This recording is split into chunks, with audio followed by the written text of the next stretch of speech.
Servus, Glück auf und herzlich willkommen zu einem weiteren FC Bayern Talk. Ja Leute, 30. Bundesliga-Spieltag. Zu Hause gegen Bayer Leverkusen.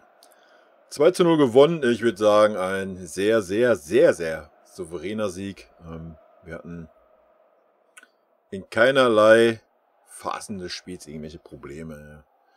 Wir haben zu 0 gespielt, jo, das 7. Mal die Saison. Ja. Also, erste Halbzeit, denke ich, gibt es gar nichts drüber zu reden. Waren wir einfach bärenstark. Leverkusen hat vorne nicht wirklich irgendwie mal was auf die Reihe gekriegt. Also Hernandez war bärenstark. Da alles abgekocht, was da kam. Auch Boateng war gut. Davis war auch mega stark. Pavard war auch okay. Also Viererkette stand echt gut. Selbst Alaba war gut erste Halbzeit. Hätte ich auch nicht gedacht, dass ich das nochmal sage. War er aber auf jeden Fall. Und ja, Halbzeit hätte es auch schon 3:0 stehen können. Zweite Halbzeit, ja, Leverkusen ein bisschen umgestellt, ne? 4-4-2. Haben wir uns höher angelaufen. Hat so 5 Minuten ein bisschen gedauert, bis wir im Spiel waren. Aber danach haben wir wieder alles im Griff gehabt. Klar, hat Leverkusen dann nochmal alles versucht und so weiter. Hat uns hoch angelaufen, habe ich ja schon gesagt. Das haben sie auch durchgezogen bis zum Ende, aber ja, dass wir mal wirklich richtig im Bedrängnis waren hinten, dass wir irgendeinen Ballverlust gehabt hätten, der irgendwie gefährlich geworden wäre, gab es nicht. Vorne, zweite Halbzeit, ja, haben wir wieder viel zu viel liegen lassen, müssen wir uns nichts vormachen. Das vermeintliche Abseits-Tor vom Choupo-Moting, ja, in meinen Augen lächerlich. Die Füße waren gefühlt einen Meter hinter der Abseitslinie, aber sein Arm, weil er mit dem Oberkörper nach vorne gebeugt ist, weil er im Sprint ist dann abseits. I don't know, wer das... kann mich mal daran erinnern, es gab mal irgendwie so... die Regel, aber ich scheint es auch nicht mehr zu geben, mit dem Körperteil, mit dem man Tore erzielen kann, zählt irgendwas abseits. Ja, wenn dann der Arm so vorne ist. Ich denke, mit dem Arm darfst du keine Tore erzielen. I don't know, ich fand's... Naja. Aber über diese Abseits-Sache brauchen wir nicht mehr diskutieren. Das ist genauso wie Handelfmeter, brauchen wir auch nicht drüber diskutieren. Da blickt sowieso keiner durch.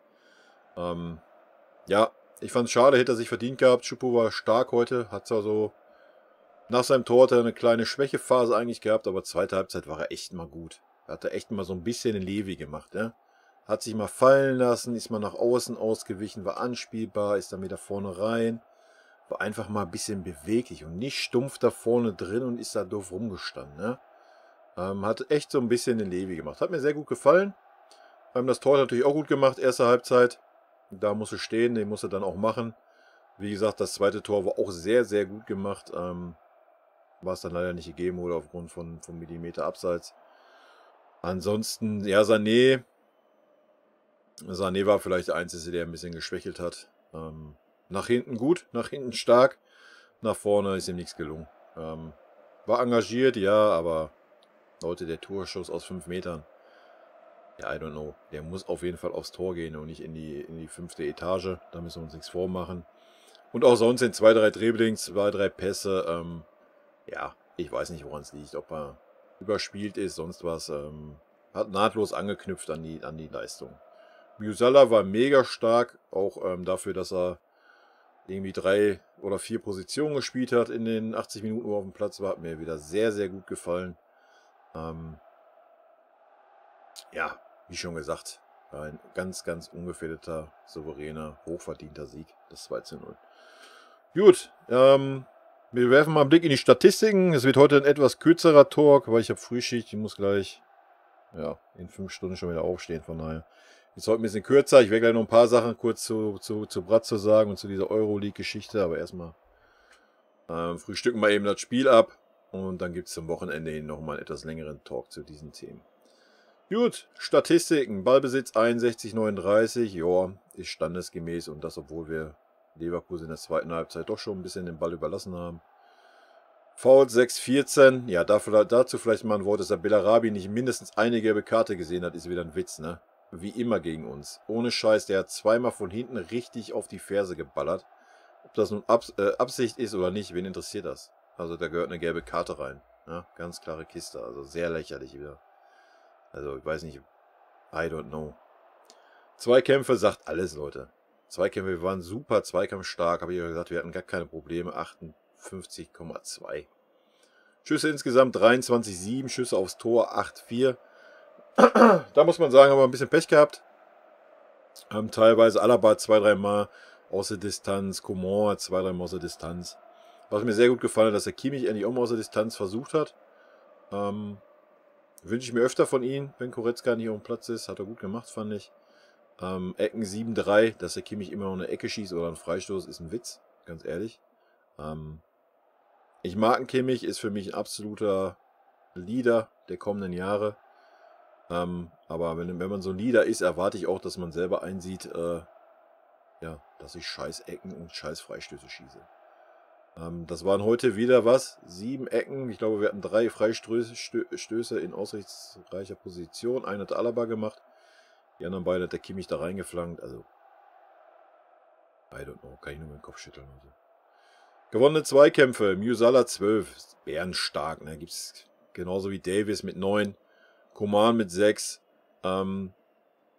Hernandez hat gefühlt auch nicht einen Zweikampf verloren. Ich denke, der müsste auch wahrscheinlich hier bei 5 dann stehen oder was weiß ich.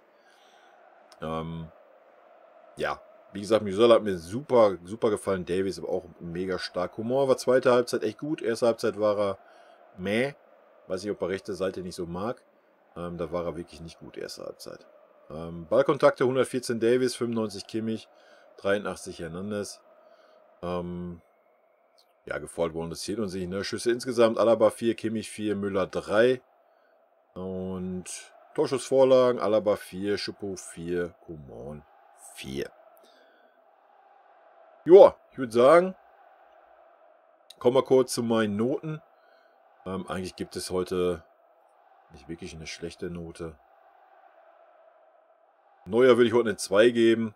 Musste 2-3 Mal eingreifen, war da ein bisschen wackelig, hatte ihn vielleicht ein bisschen falsch eingeschätzt, hat aber gehalten, war alles gut. Davies würde ich auch, Davies ist für mich eine klare 2, also war heute bärenstark, auch zum Schluss noch gut geackert, gut nach vorne, gut nach hinten, hat sich die Seite, hat er komplett zugemacht, ja. Erste Halbzeit, auch zweite Halbzeit dann gegen Bellarabi, obwohl der Bellarabi schon gut in die Knochen gegangen ist, muss man auch mal sagen. Bellarabi durfte 2-mal flanken, ja, da wurde es ein bisschen gefährlich, aber ansonsten ist da nicht eine Flanke über die Seite gekommen. Pavard würde ich eine 3 geben, war okay. Man hat aber auch gemerkt, dass er schon wieder platt war zum Ende hin. Ich glaube, dem fehlt einfach so ein bisschen die Fitness, die Frische. Ja, aber war okay. Hernandez für mich definitiv eine 2, war mega stark. Also ich habe nicht einen Zweikampf gesehen, den er verloren hat. Selbst dieses eine knappe Ding da, was er dann noch geholt hat, wo er noch entscheidend gestört hat, den Körper rein. Gibt es gar nichts zu meckern. Boateng war auch okay. Also Hernandez eine 2, Boa würde ich eine 3 geben. Hat 1, 2 Wackler drin gehabt, aber im Großen und Ganzen ganz souverän. Kimmich. Ja, Kimmich muss ja eine 2 geben. Ja. Ich denke, obwohl man gemerkt hat, dass er vielleicht ein bisschen überspielt ist, ein bisschen zu viel wollte, hat viele Diagonalbälle gehabt, die nicht ankamen, hat es aber versucht und ja, hat ja immerhin auch ein Tor gemacht, ne? Von daher, ohne Tor würde ich ihm vielleicht eine 3 geben, aber ja, Einstellungssache und sowas gibt es nicht viel zu meckern. Wo man fairerweise sagen muss, dass Alaba in der ersten Halbzeit besser war wie Kimmich im defensiven Mittelfeld. Ne? Also so was Akzente setzen nach vorne und sowas anbelangt, war der Alaba stärker. Musiala für mich eine ganz klare 2. Klar hat er zwischendurch so mal 10 Minuten auch Verschnaufpause gehabt. Aber ansonsten geackert, man hat es auch an den Zweikampfwerten gesehen und Dribblings und einfach schön anzusehen, der Junge. Hat ein bisschen Pech gehabt mit dem einen Schuss noch und 2-3 Mal, dass er da nicht ganz durchkam, wo er nochmal quergelegt hat und so. Hat ein starkes Spiel gemacht. Coman war, fand ich, zweite Halbzeit auch stark. Ich würde ihm aber eine 3 geben. Also wenn man das mit Musiala vergleicht, der hat halt beide Halbzeiten gut gespielt. Coman war für mich erste Halbzeit nicht wirklich so präsent, wie er hätte sein können. Müller würde ich auch eine 3 geben, war okay. Hat wieder Anweisungen gegeben und so weiter, aber auch da hat man so ein bisschen gemerkt, ja, vielleicht so ein bisschen mal langsam eine Pause, ne? Aber jetzt ist ja noch am Samstag das Spiel. Und dann ist ja nur noch wochenweise, außerdem ist dann die Saison wahrscheinlich schon gelaufen, von daher können die dann alle die Füße hochlegen. Alaba würde ich heute eine 3 geben. Erste Halbzeit hat er mir sehr gut gefallen. Lag aber auch zum Teil daran, dass man gesehen hat, er ist mehr auf der linken Außenseite dann ausgewichen. Und da hat man gesehen, was seine Qualitäten sind. Ne? Flanken hat er 2 gefährliche reingehauen. Wäre vielleicht dann, ich meine, der Alaba ist ja schon des Trainers Liebling. Vielleicht hätte er ihn einfach auch mal eine Ecke schießen lassen sollen. Vielleicht hätte das ein bisschen was gebracht. Nur mal so als Anregung, ne? Keine Ahnung. Gut, Choupo eine 2, ne? Hat mir sehr gut gefallen, gerade zweite Halbzeit, wo er ein bisschen variabler war, wo er sich mal fallen lassen hat, auf der linken Seite und so. Hat mir sehr gut gefallen. Nianzou hat mir auch sehr gut gefallen. Sehr gut. Hast du gar keinen Unterschied gemerkt, dass der Bohr nicht mehr am Platz war. Ja? Also zumindest was die Defensive anbelangt. Na klar, so Spiel nach vorne, obwohl er der Aussicht zweimal alleine durchgetankt hat, dann schön noch abgespielt hat. Hat mir sehr gut gefallen. Hat keinen Wackler drin gehabt, war nicht unsicher, war direkt präsent. War super. Sané fand ich, ist ein bisschen abgefallen. Dem will ich heute nicht mehr wie eine 4 geben. Nach hinten hin, ja, war es okay. Nach vorne hin, ich weiß nicht, die Leichtigkeit fehlt, ich habe keine Ahnung, Leute, ich kann es euch nicht sagen.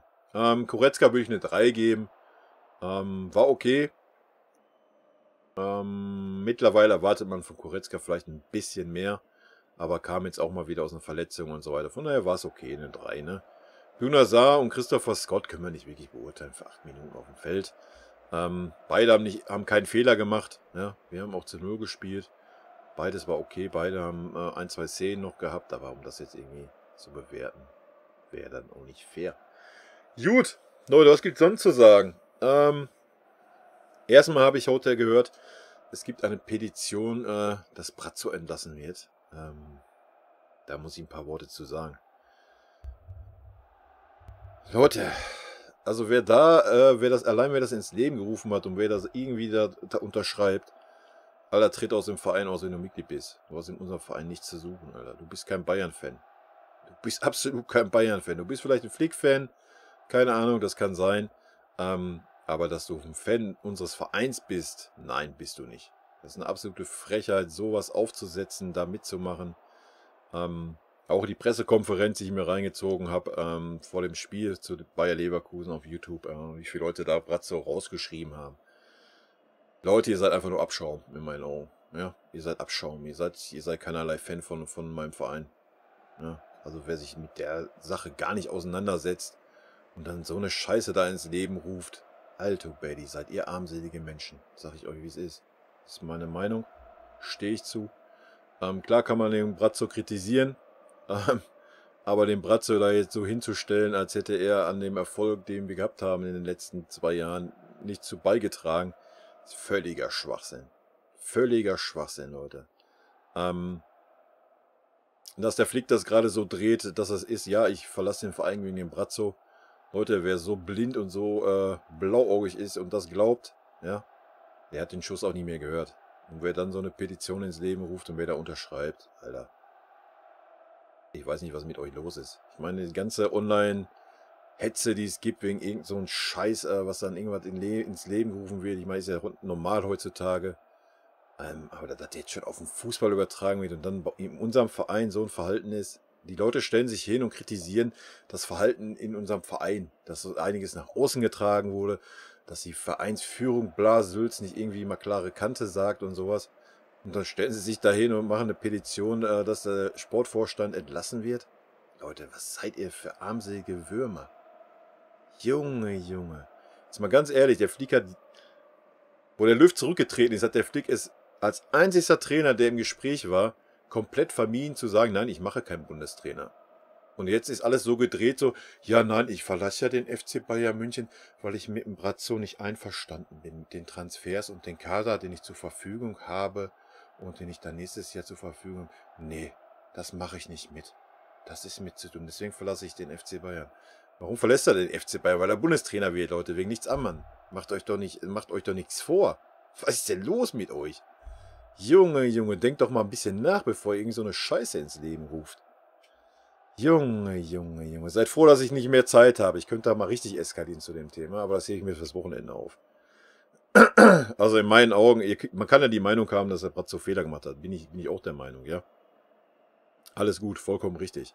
Oder auch, dass die Führungsetage Fehler gemacht hat. Aber so zu tun, als wäre der Flick der reine Weißmann oder so ein Scheiß, ist auch Schwachsinn. Der Flick hat sich auch verhalten wie ein Mädchen. Ja? Mit seiner trotzigen Art. Auch ja, ich stelle den Hernandez nicht auf, weil der Hernandez, nein, den wollte ich eigentlich gar nicht haben. Ich möchte eigentlich lieber den Alaba behalten. Und so eine Scheiße. Denkt doch mal ein bisschen nach, Leute. Habt ihr keine Ahnung von eurem Verein? Also jeder, der diese Scheiße da unterschreibt, Alter, der hat keine Ahnung von unserem Club. Das ist einfach ein Mitläufer. Junge, Junge, Alter. Was ein armseliges Verhalten. Mal ganz im Ernst. Also, klar ist da viel FC Hollywood, klar läuft da viel Scheiße. Aber ihr wollt mir noch nicht erzählen, dass der Flick da ein Unschuldslamm ist, oder was? Junge, Junge, Leute, werdet mal wach, ey. Gut, das dazu. Thema Europa League, Euroleague-Geschichte. Ist ja gerade schon wieder am Bröckeln. Gut, dass ich keine Zeit habe, ein ausführliches Video zu machen. Mache ich am Wochenende. Selbst wenn das bis dahin schon wieder Geschichte ist, werde ich meine Gedanken dazu mal äußern. Weil das ist natürlich der größte Hohn, den man im Profifußball bringen kann. Oder den man den Fans bringen kann. Ich meine, allein die Champions League-Reform ist ein Hohn. Wegen diesen 2 garantierten Startplätzen werde ich am Wochenende was zu sagen. Aber dieser Zusammenschluss dieser hochverschuldeten Vereine, ja, aus Geldgier den Fan einfach ins Gesicht spucken, ja, habe ich kein Verständnis für. So gar kein Verständnis. Klar, ist alles logisch, die Vereine wollen mehr Geld, die sehen, wie viel Geld die UEFA einnimmt für die Champions League und so weiter und so fort. Ja, aber sich da jetzt hinzustellen mit 12 Clubs oder 10, wenn da jetzt noch 2 austreten, zu sagen, ja, wir machen jetzt hier unsere eigene Liga, weil dann kriegen wir so und so viel Geld, das teilen wir dann einfach auf und alles ist schick. Leute, wen soll die Liga interessieren? Welcher Fan soll das ernst nehmen oder soll das interessieren, wenn die Vereine sich da nicht sportlich für qualifizieren müssen? Die können also in der Liga 18. sein, die können absteigen, aber Hauptsache wir spielen eine eigene Liga. Also, Leute, das mag im amerikanischen Sport klappen, im europäischen Sport gibt es das nicht. Ne? Oder man kann zumindest den Fans nicht verkaufen und ich denke, dass das auch bröckeln wird bis zum Wochenende. Bin sehr gespannt, wird sehr interessant. Ja, ich denke, viele Vereine haben da gar nicht drüber nachgedacht, was das für Auswirkungen hat und wie die Fans auch auf die Barrikaden gehen. Und ganz ehrlich, die UEFA kann froh sein, dass diese Vereine das gerade tun. Sonst würden die Fans noch viel mehr auf die Barrikaden gehen, allein wegen der neuen Champions League-Reform. Meine Meinung. Aber gut, das Thema gehe ich mal am Wochenende drauf ein. Wenn ich ein bisschen mehr Zeit habe, da kann ich mal meine Gedanken zu teilen, wie ich das sehe. Ja, und ansonsten Schlusswort bleibt mir nur zu sagen, ja, wir werden wahrscheinlich am Wochenende in Mainz Meister, da uns ja Leipzig auch wieder in die Karten gespielt hat. Ja, das Schlusswort muss ich leider in die andere Richtung lenken. Leute, denkt mal ein bisschen nach, bevor ihr irgendeinen Scheiß im Internet macht. Ja? Und jeder, der sich hier als Fan unseres Vereins hinstellt und in einer Petition unterschreibt, dass ein Sportvorstand entlassen werden soll, nach den Erfolgen, die wir in den letzten 2 Jahren hatten, nur weil ein Herr Flick sich da hinstellt und noch nicht mal der Flick eigentlich. Da müssen wir den Flick mal ein bisschen rausnehmen. Eigentlich die Öffentlichkeit, ja. Die tolle Presse, die ja immer alles weiß und ja, die spekulieren natürlich nicht. Ja, eigentlich ist die Presse, die das so darstellt, als wenn die so ein mega Problem hätten. Klar werden die unterschiedliche Meinung haben bei Boateng und beim Alaba, da brauchen wir nicht drüber reden. Vielleicht auch bei dem einen oder anderen Spieler im Kader, mag alles sein. Aber ein Sportvorstand handelt im Sinne des Vereins. Und dass man dann dem Trainer nicht alle Wünsche erfüllen kann aus finanzieller Sicht, aus sonstiger Sicht, sollte klar sein. Dass die Öffentlichkeit das so hinstellt, als wenn er keinerlei Mitspracherecht hätte oder sowas, ist lächerlich in meinen Augen. Und jeder, der alles blauäugig glaubt, was so in der Öffentlichkeit zu hören ist und dann so eine Hexenjagd macht.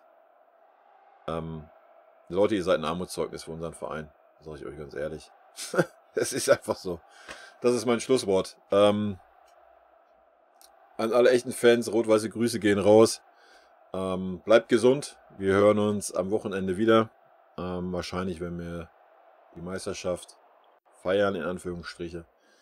Und ich werde auf jeden Fall ein Video zu dieser Euroleague-Geschichte machen. Und ja, wir gucken mal, wie das weitergeht. Dann nehme ich das Brazzo-Thema nochmal in den Bayern-Talk mit auf zum Spiel gegen Mainz. Und in diesem Sinne, angenehme Woche, Restwoche, haut rein, bis dann. Tschüssi.